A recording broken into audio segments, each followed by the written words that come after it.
So in order to stay about in time, I would say, let's start with our session. Very welcome to everyone to our session on electric vehicle planning. And I'm very happy because we have 3 interesting presentations. And it's a topic that I'm very interested in, especially vehicle optimization for electric vehicles. So I'm very happy to be able to chair this session. The first presentation will be by Marius Madsen, who will be talking about electric bus fleet mileage maximization with a given schedule using integer programming. So welcome, Marius, and the floor is yours. Thank you very much. Can you see the screen? Yes, very well. Okay, then I start. Yes, thank you and welcome to the talk with the topic electric bus fleet mileage maximization with a given schedule using integer programming. My name is Marius Madsen. I'm working as a research assistant at the SWK E-Square, Institute of Energy Technology and Energy Management in Krefeld, a town in Germany.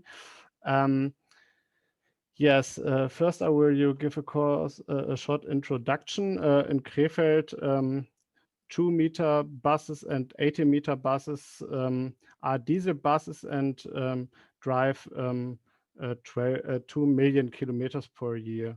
We have the situation that we have high local emissions by diesel buses and CO2 emissions. And then we said to investigate electric buses. The first question, or the question is now, are electric buses economical? And the state of the art is that electric buses are not yet economically usable in Germany.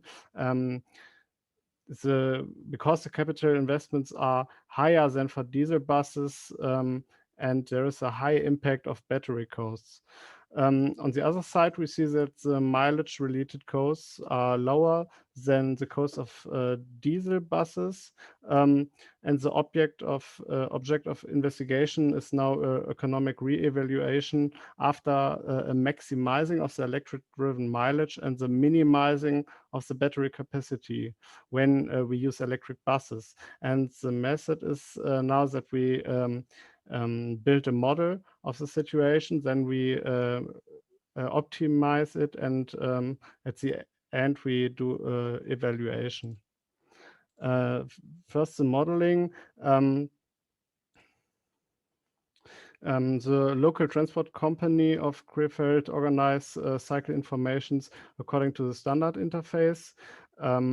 And then we build a MATLAB script to import the database, to range and save the cycles for each day type and each bus type. The result is the databases for analysis, optimization, and simulation. Yes, what is a cycle? A cycle starts when the bus leaves the depot and ends when the bus returns to the depot. And the cycle database is shown on this graphic. We see the impact of Sunday, holidays, Saturdays, school vacations over the year and over the mileage. And in the next slide, we take a look at the Monday, the first Monday in the year, and we take a look at the 18-meter articulated buses. There are 81 cycles on this day, with a mileage from 0 to 350 kilometers. The color tells us the mileage of every single cycle, and on the x-axis we see the time of the day. We see that not all cycles take place at the same time.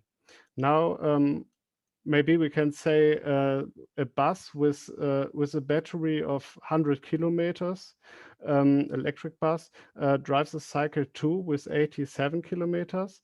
Then there are 4 hours to charge in the depot. And after that, the bus will drive cycle 71 with 100 kilometers. And in this example, the driven mileage is 187 kilometers with a 100 kilometer battery. The problem formulation is now, as we have a base case, a bus can travel a long cycle or several short cycles in the row. And this allows intermediate recharging in the depot.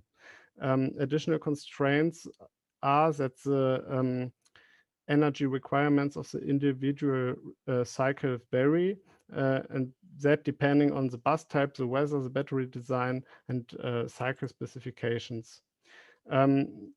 Now we have a combination of cycles. A problem we have with a given schedule, there is a maximum of 3 operations per day and bus due to time overlaps. And for 10 buses, this results in more than 10 to the power of 48 combinations, which is about the number of atoms of the Earth. And the challenge is now to develop of approach to combine the cycles with a target to minimize the battery capacity and maximize the electric mileage in a reasonable time. The approaches are a heuristic and an integer linear program. After all, we compare these 2 approaches. First, the heuristic. The first part is to find and select possible combinations, and the required heating and cooling capacity and the possible recharging time between the cycles is considered. In the first, we look are the cycles at the same time. If they are not at the same time, then we check is the battery sufficient, and if it's true, if we check is the cycle sequence expandable, and this gives us an optimum for each individual electric bus. Now the integer linear programming, the objective function is typically defined as the maximization of transport C times X under the constraint that A times X must be less or equal to D. The binary decision vector X gives us a result of each combination of bus and cycle, and the vector C with the same length as X contains the cycle mileage. The first constraint is now that each cycle can be used by a maximum of 1 electric bus. In MATLAB, the constraints are set up as a matrix. As an example, we can see here the formulation of the constraints as a matrix for 3 buses and 4 cycles, with the condition that each cycle can be used by a maximum of 1 bus. As a second constraint is that the bus may not make more than 1 cycle at the same time. As an example, we see here the formulation of the constraints as a matrix also for 3 buses and 4 cycles, with the condition that cycle 1 and cycle 3 cannot be driven by the same bus because there is a time overlap between these 2 cycles. The third constraint is that traction batteries must always be charged between 0 and 100%. Intermediate charges are only allowed in the depot between the cycles. As an example, we see the formulation of the constraints with the condition that cycle 1, cycle 2, and cycle 4 cannot be driven by the same bus. In this example, the 3 cycles cannot be driven by 1 bus because the time between these cycles in the depot is not sufficient to recharge the required energy. Now a short comparison. Example results for 10 buses and a 250 kilowatt hours battery. The heuristic first, which gives us a local optimum for each individual bus, has a computing time of 0.05 seconds, and the integer linear programming, which gives us a global optimum for all buses, has a computing time in the best case of 1.48 seconds. And with the built-in solver of MATLAB, it need 50,000 seconds for 10 buses. The total distance is not the same. We see that the heuristic deviates of 0.25%, but yes, it has a significantly shorter computing time. And for further consideration, the heuristic is used because it's called millions of times from the following main routine in the economic analysis. And the economic analysis is now an extension of the heuristic to determine cost efficiency for different conditions and to view an entire year. Shown as a Nassy-Schneiderman diagram, the first step is that we vary the parameters like the battery price from the specific battery price from 100 to 800 euros per kilowatt hour, then the bus type, the battery capacity from 100 to 1000 kilowatt hours. Then we iterate it for every days of the year and over the quantity of electric buses. After all, we calculate the gross margin for each iteration. And the results are now this gross margin matrix. An example for 5 80-meter buses. On the x-axis, we see the specific battery price, and the y-axis are the battery capacity per bus. And yes, we can see that an 18-meter bus or that 5 80-meter buses can be used economically in Krefeld if the specific battery price falls below 480 euros per kilowatt hour. It's very interesting because the battery cell price is below 100 euros per kilowatt hour, but the current battery pack price is between 600 and 1000 euros per kilowatt hour in Europe. I cannot explain the big difference between the sale price and the back price. Yes, short summary. The optimal cycle allocation can be determined using linear optimization, but the algorithm is more usably. And in Krefeld, electric buses can be used economically if the specific battery price falls below 480 euros per kilowatt hour. Then a short outlook. Further potential is to break up and optimize the cycles, because in this study we used a given schedule, and in further investigations intelligent charging management could be considered. In addition, the impact of CO2 price on future diesel and electricity prices should be investigated. Yes, thank you for your attention. Are there any questions?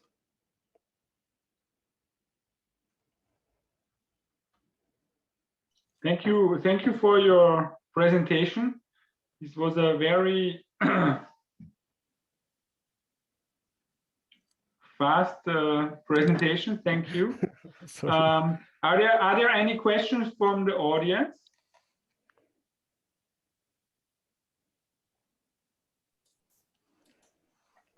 Yes, there is a question in the chat box. Yes, Eric, do you want to ask it? Sure, I can ask in person. It looked like the model assumes that all of the buses have the same battery capacity or range. Is that right? And I'm curious if Yes. it seems like one way to extend the model that might make the electric buses more competitive as substitutes for the diesel buses would be to loosen that assumption and allow for different buses of different ranges. And I'm curious if you have any thoughts about that. Yes, every bus has the same battery capacity with the target that the local transport company can have a high flexibility as the usage. I'm not so good at English. I hope I answered your question. Yes, it's okay. I recently was in France where I was not so good at French, so I understand. But I guess I might push a little bit and ask another question. With the heuristic model that you've used here, could you put into the model the ability to have buses of different, or let it choose the battery capacity of the buses? Is that feasible? Yes, it's possible, but this project was a project as a local transport company wanted a model with the same battery capacities. Okay, thank you.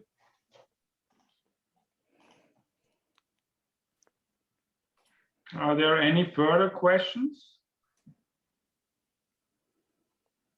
So Marius, can you maybe go back to one of your slides? Yes. Wait. Can you go one back?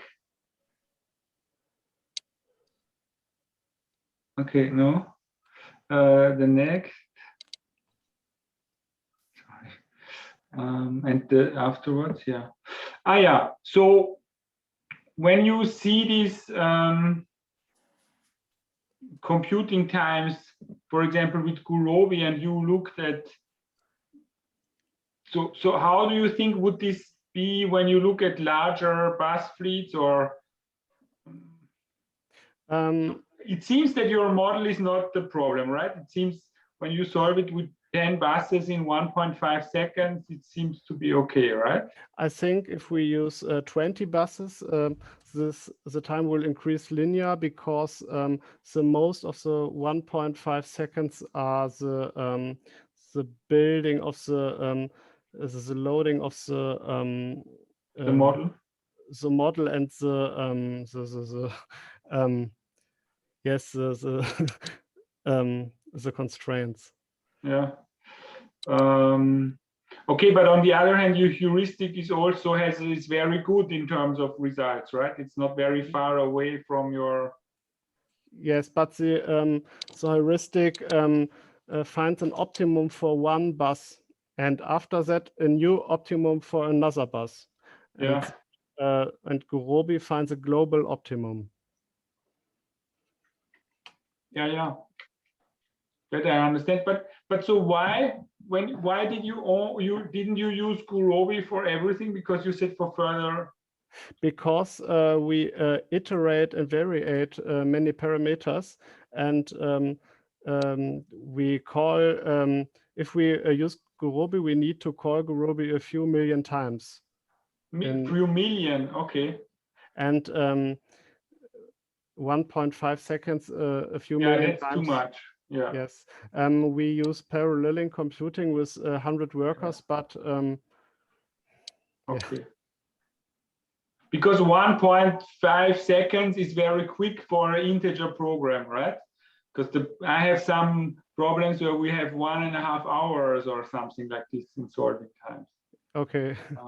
So for an integer program, solving it in 1.5 seconds is very quick. But if you have to solve millions, of course, then it gets slow. Yes. If we in this model we have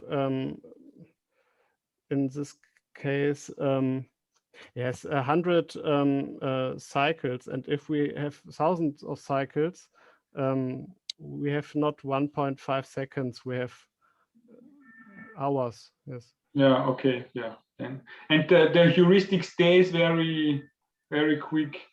It's a very, very easy heuristic. Yeah, okay. Okay, are there any further questions?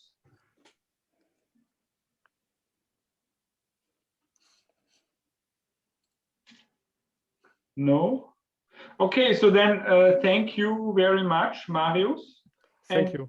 I would say we wait until 5:30 for the next talk, so that we stay in the planned time slot, so that if someone wants to join the second talk, we keep the original timing as planned. Is this okay for everyone? Sure. Okay, yes, it's okay for me. Sorry? It's okay for me as well. Okay, so then the next presentation will be, I think, Eric. And we will wait until 5:30 so that we stay on time, and so if people are session hopping, they can do so. So let's see each other in 6 minutes.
So hello, welcome back everyone to our session on electric vehicle planning, and I'm very happy to have Eric Hittinger from Université de Lille talking about planning electric vehicle charging infrastructure in a transitioning community. So please, Eric, you have the floor. Great, thank you. Let's see. Hopefully, I think everyone can see my slides. Yes. Jacob, can you see the slides? Okay, yes. Great. Okay, just wanted to check. Hi, everyone. I am Eric Hittinger. I'm showing some work that I did with the Université de Lille in northern France, although I am now back at my home university in the United States. But because this was work that I did while I was in France with some French colleagues working on a French project, I'm using the color scheme of the University of Lille. And what I'm going to show you today is a part of a much larger program of research that has a very practical goal, but I think the modeling and the results that we have here have some interesting theoretical elements that I hope are of interest to people in this modeling community. So a little bit of background for the motivation of this work. This work is part of a large program called CUMIN. CUMIN is an acronym in French, and the acronym doesn't translate very well, but it basically is a program to try and reduce the greenhouse gas emissions due to transport to and from the campus, the Cité Scientifique campus of the University of Lille. And the reason why this is a large project that is being funded by both the university and the local metropolitan area is because this rather large campus has a carbon footprint that comes almost half from private commuter vehicles. So that's the footprint of all of the operations of the university are almost 50% due to private vehicles. So addressing this is important for decarbonizing the campus, but the lessons and expansion of the ideas can be applied to decarbonizing the operations of the city or similar spaces. The part that I'm going to talk about today is called TESS, where we built out techno-economic tools to look at the cost and benefits to commuters and to the university of different vehicle electrification plans. And one important part that I'm focusing on here is understanding what infrastructure the university should build and when they should build it. So the campus, Cité Scientifique, is a suburban campus. It's rather large. 22,000 users of this campus on a normal day before the pandemic. There would be 22,000 users. There's fewer today. The campus is relatively condensed, but it's about 5 kilometers outside of the city. There is a metro line that runs there, actually with 2 metro stops on the campus, and a bus hub on one side of the campus. So there are good options for public transportation, but because it's so far from the city, there are many people, both students and workers, that live further out from the city, out in the rural areas, and they drive in every day to the campus. In a recent greenhouse gas evaluation of the campus operations, it was found that mobility in general is 56% of the carbon footprint of the campus operations. That includes both direct emissions and indirect emissions. So things like commuting count towards the emissions of the university. And out of that 56%, 97% of it was due to home university trips. So we're often very concerned about things like air travel, but air travel is only a few percent of the mobility carbon budget or carbon footprint of the university. It's mostly home university trips. And if you're looking at it in terms of emissions, the passenger vehicles are 78% of the pollution, even though they're only 27% of the travel, because subway is an option and buses are an option, and those are both lower carbon intensity than passenger vehicles. A lot of people use those options, but there's not much carbon footprint. So as a result, the Cumin program as a whole is looking at a lot of possible ways to address this. Things like changing where people live, getting people to live closer or in places that have access to public transportation, using other types of mobility, public transportation, and getting people into electric vehicles, which is the part that I'm going to talk about today. But as far as the theoretical aspects, what makes this work kind of interesting to me is that if you read into the literature around charging infrastructure, that literature basically always assumes a fixed demand for electric vehicle charging. But I would argue that's not realistic.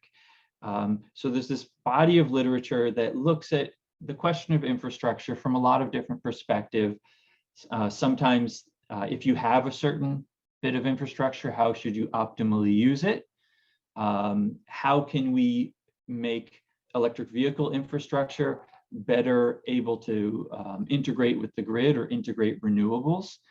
The most pertinent, relevant set of literature is a space in the literature where people are figuring out the optimal design of infrastructure needed to meet a given EV charging demand. But in all these cases, people assume that there's a certain amount of EVs that are going to show up. You know, there's 30 EVs or 50 or whatever there is, and that's the demand for EVs. But I would argue that one of the most interesting and probably one of the most important features of electric vehicle charging demand is that it's going to grow over time.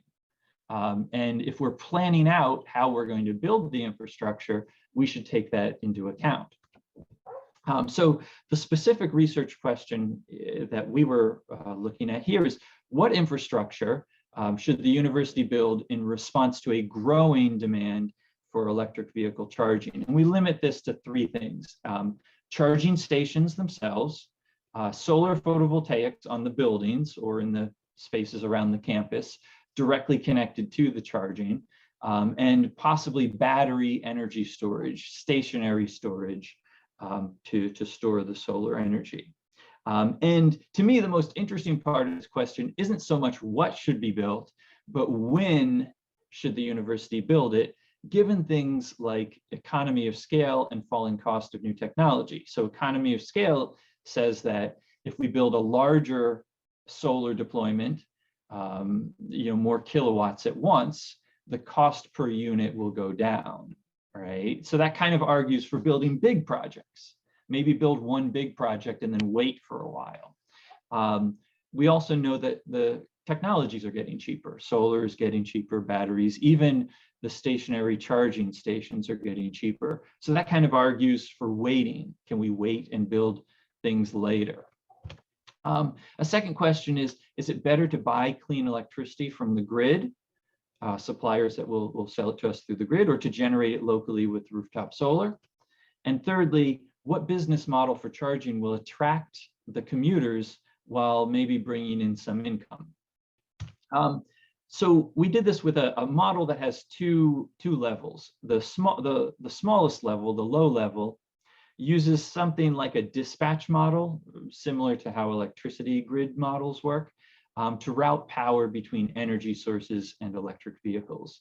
So we have a fleet of electric vehicles, which we sort of randomize the properties of the electric vehicles. Each vehicle represents a different driving distance, assume that people live different distances, that they arrive and depart at different times. The battery sizes can vary, and even the charge rates can vary. So there's a fleet of vehicles with different properties, and they show up and leave, but they want charging energy. And we have a rather simple algorithm here that we have solar comes in, and the solar is routed first to what we call premium customers, customers who are paying to guarantee that they get their cars charged during the workday.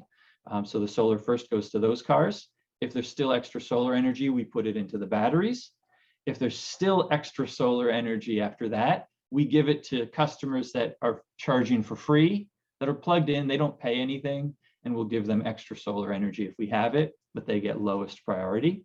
And then if there's not enough sun during a day, then we will charge the premium customers with the batteries or from the grid as needed. And from that, we get results that look something like this. So this shows 1 week of operation of this system. You can see the 7 days of solar in blue, these solar peaks. You can also see that it's northern France, so the sun is not consistently good. We have 3 good solar days and then 4 bad solar days after that. And you can watch how the power is routed to the different parts of the system. So the purple line shows the state of charge for the premium customers that are paying, and those people always get their cars charged during the day. So you can see that the purple line, the state of charge goes down as they drive into work, then it goes back up as they get their cars charged. There is some stationary storage in this one. That's the yellowish line here, which mostly gets charged every day in this setup. And then we have these free charging EVs. People aren't paying a fee to join, and they get charged during the days when it's sunny. So these first 3 days, those free charging customers are getting solar energy, but not so much in the other days. We also have weekends in the model. So the last 2 days are Saturday and Sunday, and no one is coming to campus. So what happens is the solar basically gets curtailed, which in this case represents solar being used probably in some of the buildings on campus. But this is the central model. And what we want to do on top of this is ask questions about what's the optimal infrastructure to build and when to build it. And to do that, we need a little more data. We need to know the cost of various things. And so for all 3 of the technologies involved, we modeled the cost with both economies of scale and with falling prices over time. So up here on the left shows some example results from the equation we have for economy of scale of solar, that as the scale of the solar gets larger, the cost per watt of solar goes down. And all these prices, though, are the prices for the year 2018, if you built this solar in 2018. On top of that, we have the cost of solar coming down 3.75% per year. So there's both economy of scale and price declines. We do the same thing for the other 2 technologies. I don't show the numbers for the EV chargers, but it works the same way. But the economy of scale and price decline for batteries both exist. In the case of batteries, both the economy of scale and the price decline over time tends to be a bit stronger than in the case for solar.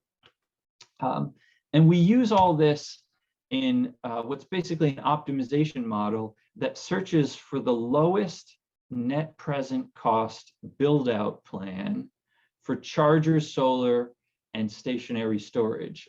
So it basically runs in a loop and rolls forward over time, that it starts with an initial set of electric vehicles that are coming to this parking lot. We're modeling basically a particular parking lot that has a couple hundred spots in it, next to a building that has solar on the rooftop already. And then we run this annual dispatch model to see how the energy is routed.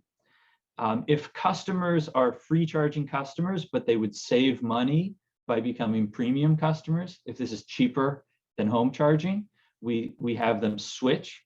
And then we make an infrastructure choice about what to build before the next period. That's the most important step here, before we add new EVs and run the loop again. The infrastructure choice basically iterates on a 20-year build out plan. So it has a plan for what to build over the next 20 years. And it searches for changes to that plan that will improve net present value, like adding or removing small amounts of any of the technologies in each of the possible years, changing the angle of the solar, or looking into moving the year in which a solar battery or charger installation happens. So it might say, actually, can we push back the installation of a block of chargers by 1 year, which would potentially improve the net present value. And then once it can't find any better solutions, it commits just to building out next year's technologies, and then it runs this whole loop over again, including the whole search for a build-out plan. Let me show you some results. A lot of the results depend on the scenarios that we run, but there are some commonalities that I want to stress. So in this scenario here, it shows 20 years of building. The purple line shows the number of electric vehicles showing up to this building. So it's a continual but relatively slow growth in electric vehicles that are showing up. Eventually, it approaches about not quite 100 electric vehicles. But even though the electric vehicle adoption is gradual, what the model suggests you build is not. So for chargers, it builds chargers 3 times and in increasingly large blocks of chargers that basically cover the needs of the university for the next 5 to 10 years in each case. For solar, it doesn't build any initially because of the economies of scale and because of the price declines. For the first 10 years, it just uses grid electricity to charge the vehicles. Then it wants to build actually a very large installation of solar that supplies enough energy for years to come as the electric vehicle fleet grows over time. There's alternative versions of this, but I think one representative sample gives a good idea of the type of results that we're getting. The other thing that I want to note about the model that I think is interesting that we built in as an intentional feature is how it responds to uncertainty in future demand.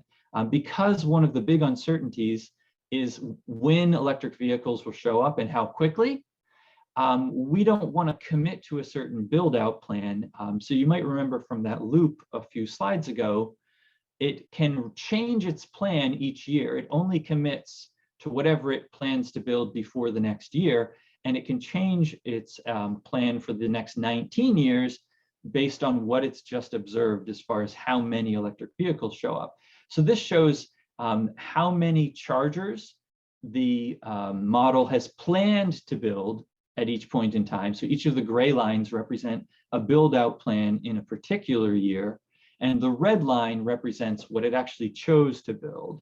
So it has adjusted its plan up and down over the years to account for the number of electric vehicles that have actually shown up. So the model never knows the future adoption of electric vehicles. It only knows what has happened and projects from the past, which I think is a useful feature of a model like this if you're going to use it for actual implementation, which is the goal in this case, that the university is planning to use this to decide when and where to build some of the infrastructure for charging. But that, oh yes, and the same thing applies to solar. So this is the same kind of result for solar. So you can see for solar, it had always planned to build a large amount of solar in year 9, but actually it committed to building a large amount of solar in year 8 instead because of the increase in electric vehicle demand in this one scenario. So that's everything I have for the presentation. And if there's any questions, I'm happy to take them.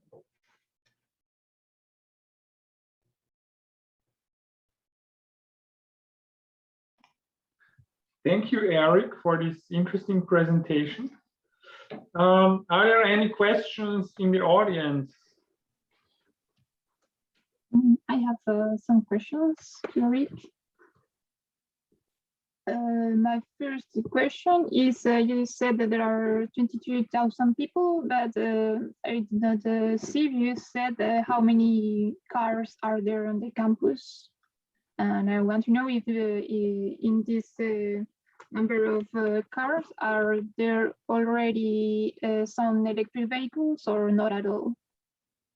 Oh, yes, good question. So right now, about half of the users of the campus come in by vehicle, private vehicle. So There are about 10,000 parking spaces on campus, which is not quite half. So there's some carpooling happening there, but there are rather a large number of parking spaces. I, as an American, was surprised to learn that they are all free parking spaces. So there's no charge, you just drive in and park. I was surprised by that, but I have learned that this is culturally sort of the French way, yes. As far as electric vehicles, because the Cité Scientifique is a rather engineering-oriented campus, there are a larger number of electric vehicles than in the fleet as a whole. They have not done a survey of electric vehicles, but we expect that it's several percentage, about 3 to 5% of the vehicles are electric vehicles. The parking lot that we have in mind for initially applying this model is one that is in front of the building that we work in. And it's the building that houses the LDP research group that studies electric vehicles. So there's rather more adoption in this small group of people. So there are about, out of 200 parking spaces, there are about 20 electric vehicles that show up every day right now. Okay, thanks. And I have a second question, and it's about the modelization of photovoltaics for the economics calculations. Did you do like a deterministic model or a stochastic model for taking into account possible variation from one year to another? Yes, fair question. So I used the PV watts data from a nearby location. So it's basically deterministic. It's the same year over and over again. So it's realistic data, but it does not capture that year-to-year variation. Okay, thank you. I have a question, please. Oh, let me add one more thing. I was going to add, Maria, that we now have a solar array on the roof of the building at the university. So we're collecting data from that. So for the that was just built a year ago. So we didn't have data for the past, but going forward, we'll have data, real data that we can use for the model into the future. But sorry, there was another question. Yes, I have a question, please. Please, can I go on with my question now? Yeah, please go on. Okay, thank you. In your presentation, you mentioned that the general assumption in the literature that fixed demand for charging, you said it's not realistic, right? So you went ahead to discuss how this uncertainty, on the demand, how you optimized it in your model and all that. But here is the question. So we all know the issue. If the charging infrastructure are not deployed, then people will not buy the electric vehicle. We know the relationship, and that is the basis why the deployment of the charging infrastructure is being facilitated so that it can encourage people to buy the EVs. Now, did you take this limitation into your model? And what I mean is regarding the budget. The budget is not always available, right? The state or a country or a municipality, they have to plan ahead and determine what amount they want to spend on the deployment of charging infrastructure in a particular year and all that, okay? So there's the budget issue there. So how did you manage that in your model?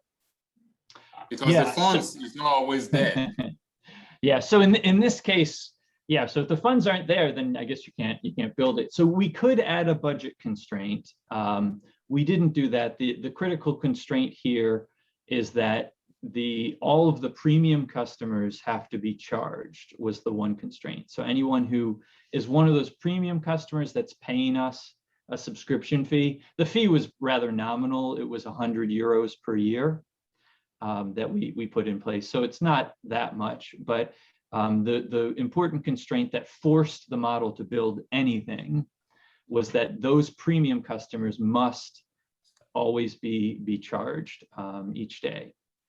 So I would say in the case of budget constraints, maybe one of the interesting elements of these results is that I think there are a lot of places that would like to build the minimum infrastructure to meet today's demand, and they see that as a good way of saving money, as being good stewards of their budget.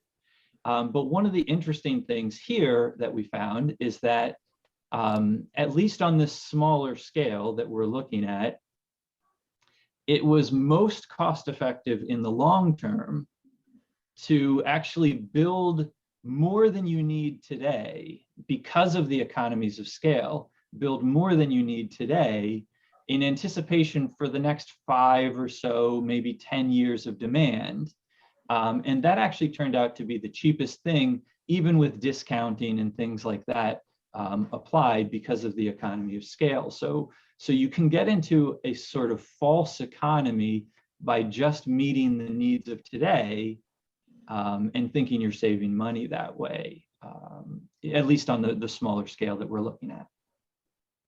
Okay, thank you.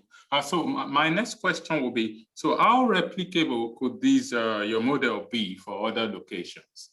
You know, so if it's not Université de Lille, so how replicable can this model be? Well, so we could certainly replicate the model by changing the parameters to represent a new location, because as far as the model is concerned, there are things like cost parameters, cost of charging, cost of solar panels, and we would change those to suit the location. And then as far as the electric vehicle needs, it's just an energy demand, basically. So if people had different commute lengths, we could change the energy demand. If you're asking, how applicable are these specific results to other places? I would say it probably represents a lot of places in Europe that have, you know, a relatively short commute, at least as far as my American standards are concerned, and relatively high energy prices. You know, it probably wouldn't well represent a place in the United States because of different driving behaviors and different prices, but you know, we've seen the scenarios mostly come to the same general story if they don't have the same specific answers. Okay. Thank you. Thank you. Are there any further questions? So for me, I might have a question. So you said you are not taking into account future demand, right? The model doesn't know future demand, but it projects it based on the historical trajectory. Yeah, but the question is, how do you project it? Or would it make sense to make this project? So is it a linear projection, or that's what and would it make sense to make some assumptions about maybe distributions or robustness or things like that? So that's actually one thing we're working on right now. For now, though, we tried 2 types of projection. One was a linear projection of the past data.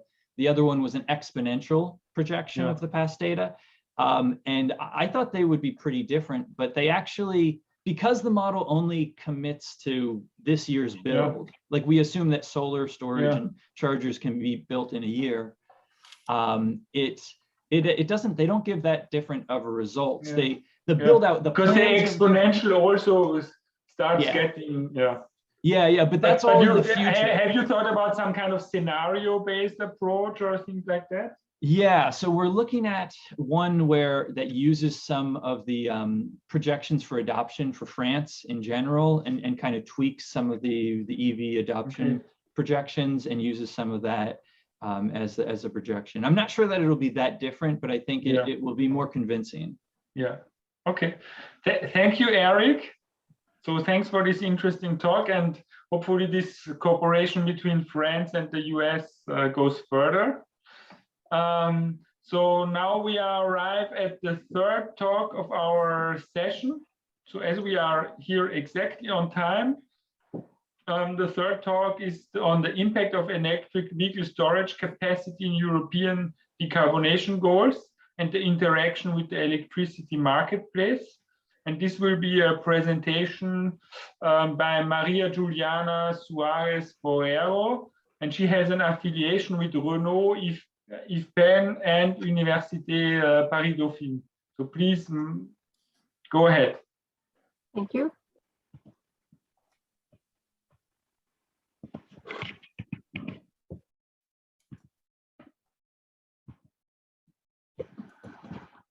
Okay, so I am a PhD student, as Monsieur Jakob just said. I'm working with Renault, IFPEN, Paris Dauphine. Je travaille sur. I'm working on the integration of electric vehicles to power systems. So today I'm going to present you a specific work that I'm doing for analyzing the interaction of the electric vehicles with the electricity market. So the development of my research, it's in the worldwide context of the energy transition, and more specific in the European context, who is looking for reaching the carbon neutrality by 2050. For doing so, there are specific targets by sector. So in the power sector, the objective is to produce more than 80% of electricity from renewable energies by 2050. And in the transport sector, the objective is to shift through cleaner modes, so to contribute to reduce CO2 emissions as much as possible. I'm working on the particular case of Germany for mainly two reasons. At first, because it's the biggest vehicle market in Europe, and because they have already developed an important renewable energies park in their electricity mix. So in 2019, they produced almost 50% of their electricity from renewable energies, and they have installed capacity of 100 to 123 gigawatts of renewables, and there were 110,000 electric vehicles, including hybrids and all electric vehicles. And by the end of 2020, there were already 400,000 electric vehicles from a total fleet of 48 million passenger cars. So it remains less than 1% of the total fleet, but we can see that the market is it's in constant development, and it's there is an important growth every year in the electric vehicles. So at first, I want to show you the main characteristics of the German power system operation. For doing so, I'm showing you two graphs of the mixed distribution for 1 month in spring and 1 month in winter. So in the first graph, or the first characteristic I want to show you, is that there is a power block that remains pretty constant, and that it's the production of electricity coming from biomass, waste, and mainly nuclear power. At the top of the graphs, we can see the renewable production, and we can see that during spring and summer months, there is a more important production from photovoltaics, and during winter and autumn months, we have a more important production from wind power. And we can see that there is a really strong variability of this production, and so the system operator, they has to respond to these variations in order to achieve the equilibrium between supply and demand at every moment of the year. So how does the system operator manages this variability. So at first, they export the overproduction, what makes Germany a rather exporter country. They use as well the hydro-pumped power plants, so they fill these power plants to their maximum capacity, but so exports and hydro-pumped power plants are limited by their technical capacities till their maximum capacities. Next, they use thermal power plants to modulate variations. So they used mainly coal and also a bit of gas for modulating these variations. And there is as well a low threshold from where these thermal power plants cannot go down. And so they try to modulate a bit with the nuclear power plants. So there are certain situations where which are stressful moments for system operators because of this variability of renewable energies. So with the massive adoption of renewable energies, there is a problem in electricity markets, which is called the merit order effect. Because if we take into account the system operation, we can imagine that with a pretty constant behavior of demand, when there is a lot of production from renewable energies, the merit order curve is going to shift to the right, and so prices are becoming lower.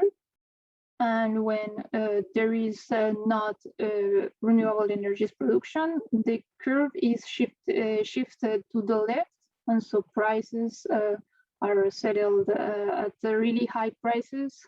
The equilibrium prices is really high. So this is a well-known problem now in the sector by the system operators, and there is a wide literature for analyzing this problem with important outcomes, mainly the definition of the failures on the electricity market because of this relationship of renewables and electricity markets, which are so the negative prices, high price variability, and insufficient long-term incentives. There is as well a part of the literature that is focused on the relationship between residual demand, that it's total demand, less the production of renewables. So it's mainly what we are producing with the thermal power plants. And there is a direct relationship between the electricity market and residual demand. And that's, it's in this subject that I'm focusing my research. And so the question that I want to answer is, how can the vehicle grid integration impact electricity markets while contributing to energy transition?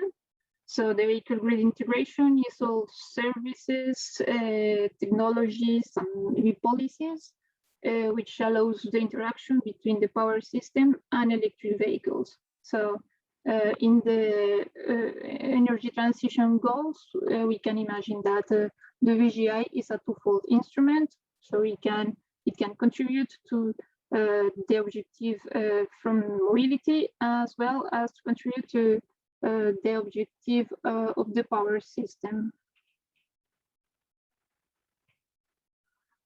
So we used a two-step methodology for analyzing this integration, because we know that the integration of electric vehicles is going to change the load curve, and if electric vehicles charge between peak demand hours, what we are going to do is to increase the stressful moments on the power grid.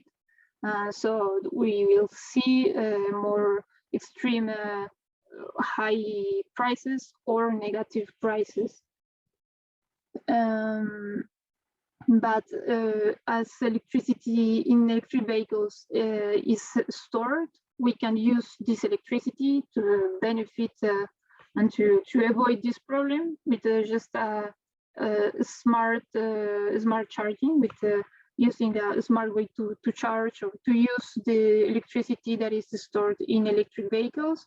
And in this way, well, we want to measure how can we impact the negative prices in the market and CO2 emissions from the power system when recharging electric vehicles.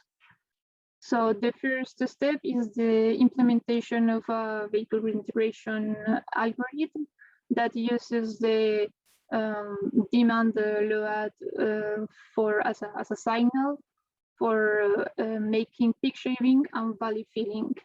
So we're gonna have a virtual battery that is composed of a part of each one of electric vehicles, which will be available for interacting with the power system. And so we're gonna use as well an average signal that will allow us to capture the moments where we should charge or discharge electric vehicles. An important, and I think it's an innovative thing of this algorithm, is that we optimize over several days. So for example, here you can see that there are 3 consecutive days of high residual demand, and during the 3 days we're gonna be discharging the virtual battery, and once we are under the residual load is under this mean signal, we're gonna charge for trying to fill the valleys.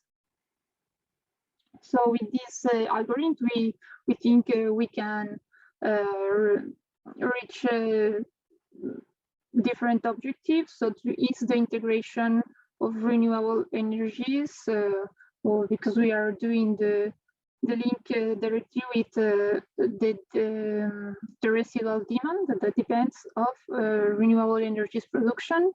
We're gonna limit the electric vehicles' impact on the power system, because we're gonna charge when the system is not in stressful situations, and we're gonna contribute to restitute some energy when the system is close to these stressful situations. We're gonna reduce CO2 emissions, because we're gonna use in a smarter way the thermal power plants, and we're gonna our last objective is to limit the extreme events on electricity prices. The second step of our methodology was to find a way to model the electricity prices. So we used a polynomial regression model for capturing these extreme events as a function of residual demand. So we can, if there is an overproduction, we can see that we're gonna have the negative prices, and when there are scarcity situations, we can capture the high prices on the electricity markets. So what we did was with the algorithm, we're calculating annual residual demand. So we had in blue we have the first residual demand, and if we're not having anymore these peaks of electricity, and we're gonna fill the valleys. So the output of our algorithm is a new residual demand curve. And this residual demand, we're gonna use it to calculate with our polynomial function the new prices by time step. And what we had here for 1 week of winter, for 2 different cases of 4 electric vehicles, 4 million of electric vehicles and 8 million electric vehicles.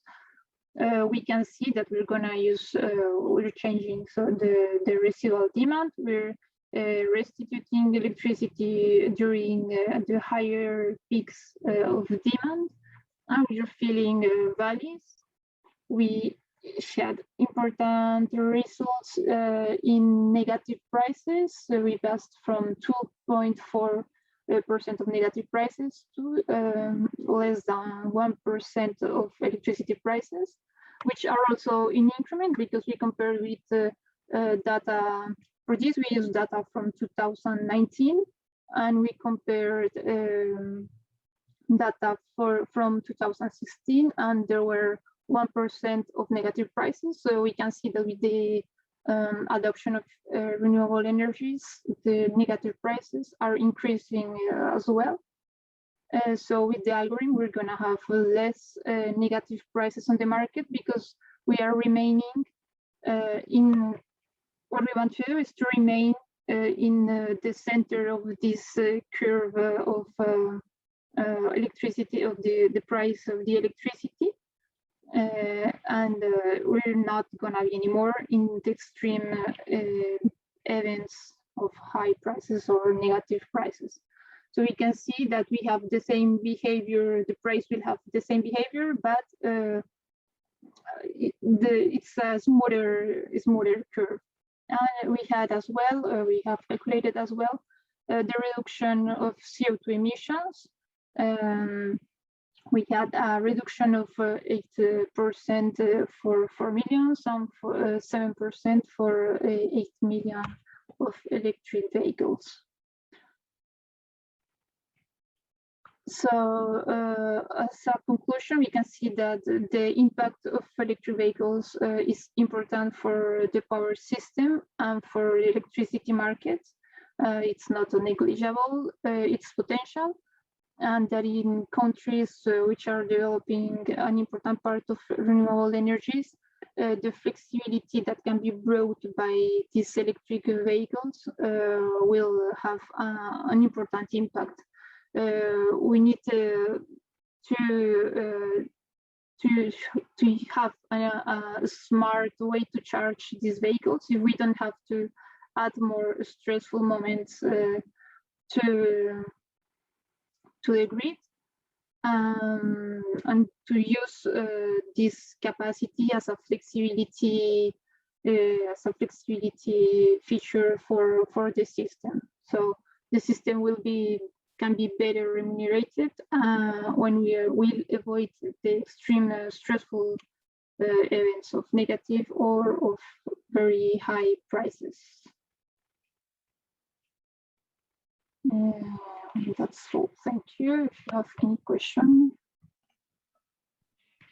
Thank you, Maria Juliana. Thank you very much for your very interesting presentation. Are there any questions?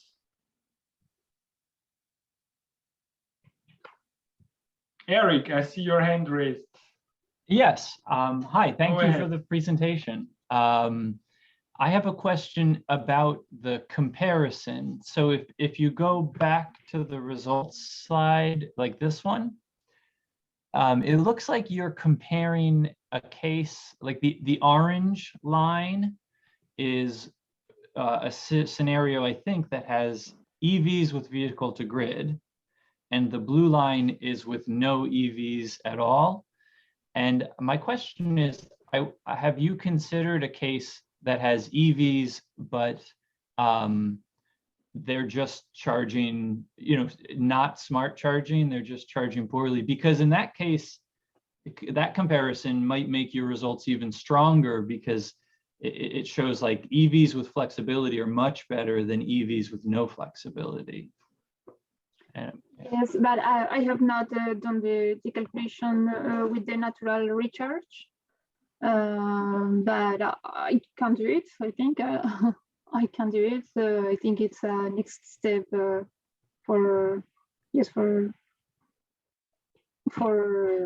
completing my results. Thank you.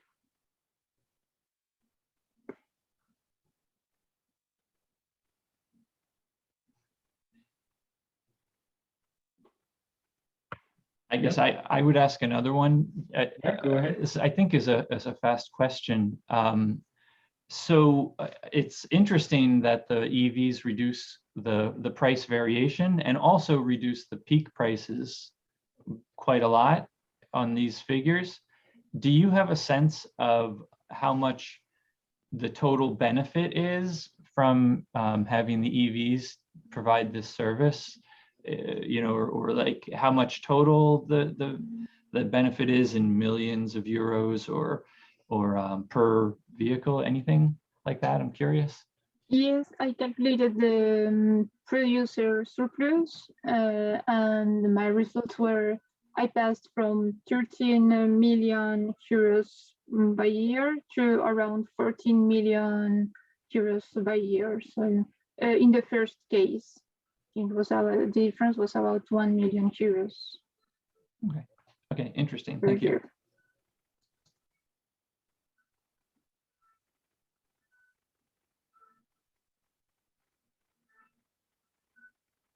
Are there any further questions? And I'm sorry for the ambulance in the background.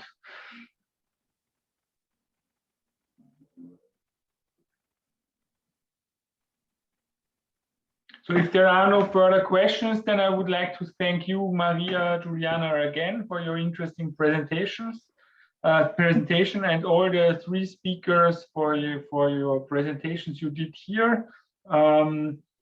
In this online format with a lot of parallel sessions, it's a pity that we didn't have more people attending, but still it was, I think, very interesting. And I think there is a lot of results that we can be looking forward in the future for what you presented here, because I think there is still some things to do in the future, as I saw in your presentation, some nice perspectives of research. And I don't know, Marius, have you finished your PhD yet? No. No? So you are a PhD student? Yes, it's the beginning. Yeah. So Maria, Juliana, and Marius, I wish you all the best for finishing your PhD and getting forward with your research. So good luck for that. Thank you. I think you are on an interesting and good way and interesting topics. Thanks.